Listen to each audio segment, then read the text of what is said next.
everyone, and welcome to Teaching Natural. My name's Dare. I'm an 8th year high school English teacher in SoCal or Southern California, and this video is about sub-plans. I thought I'd just make a video really quick because I have to report to jury duty on Monday, so I am creating, my sub-plans and getting all my copies made for a week if I'm out, and then if I'm out more than a week, then, I have to send my sub-plans to my secretary at the end of the day. My secretary, the school secretary, and, make sure that there are other things ready to go for my students. So the best advice that I can tell any new teacher is to schedule 2 days in this school year where you already have a ready-made sub-plan to go.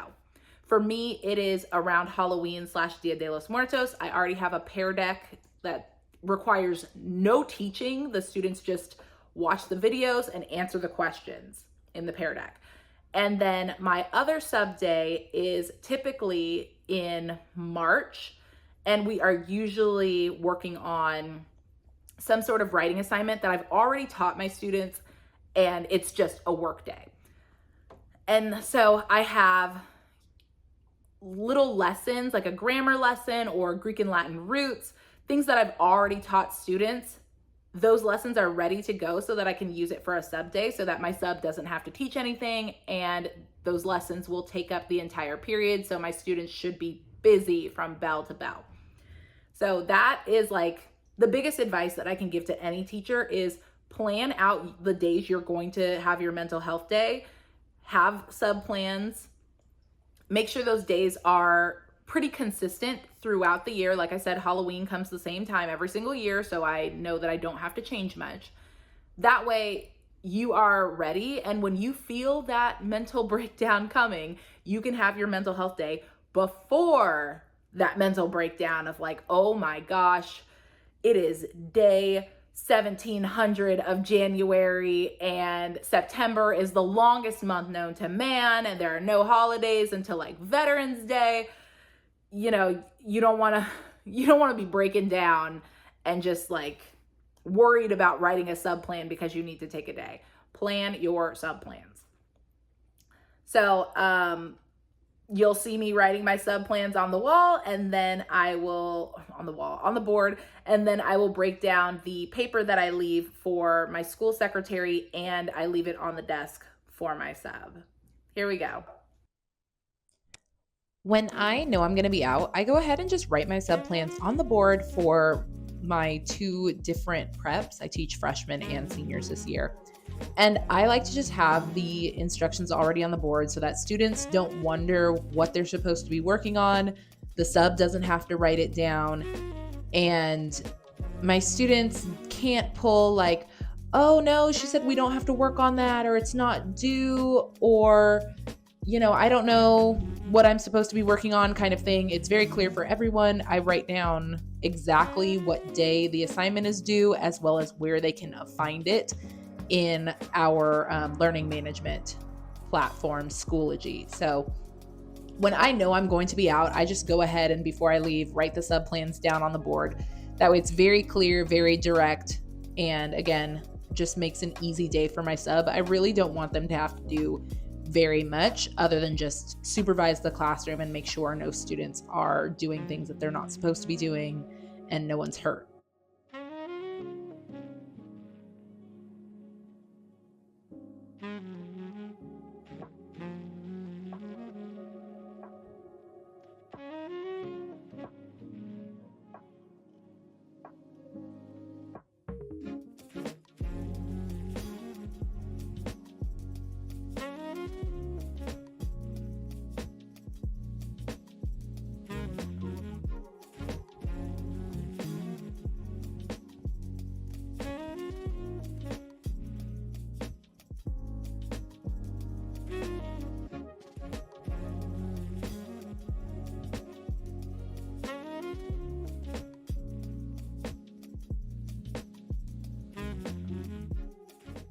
Here is my sub plan template, and I will have this linked in the description so that it'll open a copy for you.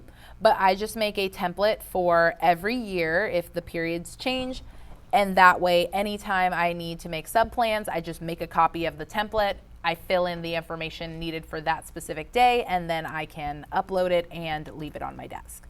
So at the top, we have subplans 4, and then I'll obviously put the date.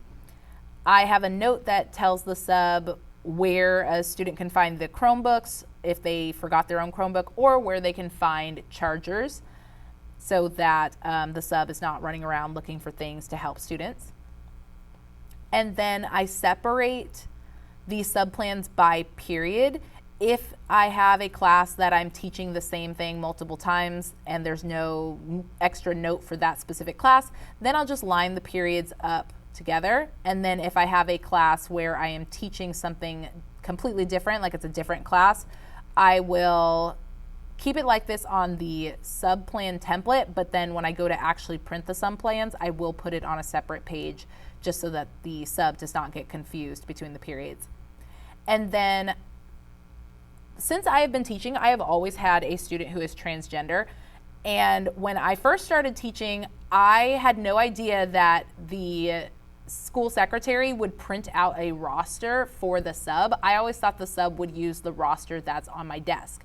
And on my desk roster, I always change a student's name if they give me a nickname they'd like to use, or in the case of a transgender student, if they give me their preferred name. And so my first year, I used to have to call the secretary every time and say, oh, can you change this student's name to this on the roster, because, you know, for whatever reason, the name that's on the roster is not the name that they prefer to go by. And the secretary was always lovely. They always did it. But I just thought, you know, I can make this simpler for all of us by just putting it on my subplan. And so on my subplan, I will just say, do not say blank, this student goes by blank.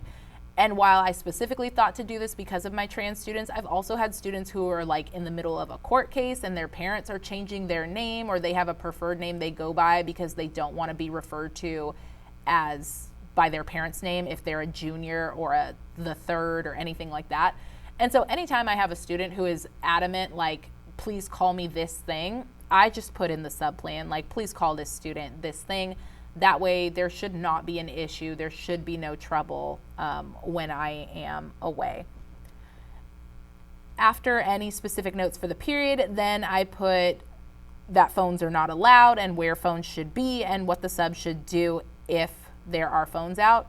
Before I ever have a sub day, I always train my students. So like they know these are the things, like please don't try it with the sub. And I tell them, like, I give the sub permission to write an instant referral just because like you're not going to act a fool and act like I have never taught you how to behave in an academic setting. Like you should be on your best behavior, humans, please, thank you so much.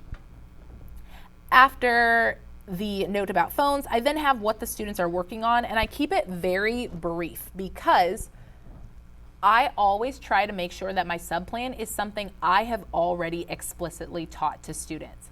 And so it's either a work day for them to work on the assignment, or it is, you know, a self-directed lesson, like they're watching an Ed Puzzle video or they're watching a crash course video and they're doing the activity within the video so that it does not require the sub to kind of like learn the book or become a master in whatever the topic is. Like there's already a video for students to follow, or there's already like a step-by-step assignment that I have explained to students what the assignment is, and they've, in a perfect world, they've had at least 1 to 2 days to work on the assignment before they have the sub day. I try to make the assignment something that is due either the next day or the day after, so that it does put an onus on them to do the work, so that again, they're not causing any disruption for the sub. And if the due date is, you know, the day after, yes, they have time to ask me to ask questions, but like they really do need to spend the time in class working.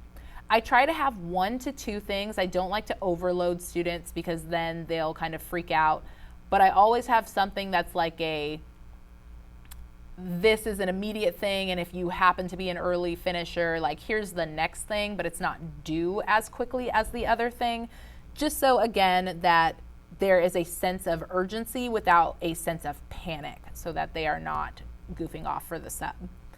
And then lastly, I put the note that if students finish the whatever thing I had them assign, they can work on any other work from English. So this might be late work, or this might be, the next project or whatever. Or they can work on work from another class, because they typically have work from another class, and I don't mind if when there's a sub, they work on work from another class, so long as they're getting the thing that's due from my class done. The last thing I'll show is my sub binder. This is always left on my teacher desk with the sub plans, seating charts, and hall passes in case the sub needs to write the students a pass. In my binder are the class procedures of how certain things work, as well as any emergency plans for earthquakes, fire drills, all of that stuff, so the sub knows where to go and what to do if there is a problem. I also have an area for the sub report. This is where the sub just lets me know how the day went and any students who had awesome behavior and I need to shower them with praise, as well as students who had some negative behaviors that I need to follow up on. So that is how I take care of sub plans, how I make sure that if I know I'm gonna need a day, I take that day and I have everything ready for my students. And I have a template as much as I can for the days where I don't know that I'm going to need a day, and I can just leave something really quick that'll still be academic, but will not require me to do so much work, because I cannot tell you how many times I've been like, wow, I really need to take a day. I feel like crap, but I don't want to write sub plans, so I'm just gonna go in. And like no one should have to feel like that. So hopefully what I shared about how I plan my sub days and how I get ready for mental health days is helpful to you. Hopefully it supports whatever system you have for sub days and taking care of your mental health. In the meantime and in between time, take care of yourselves, and I'll see you in the next video. Bye.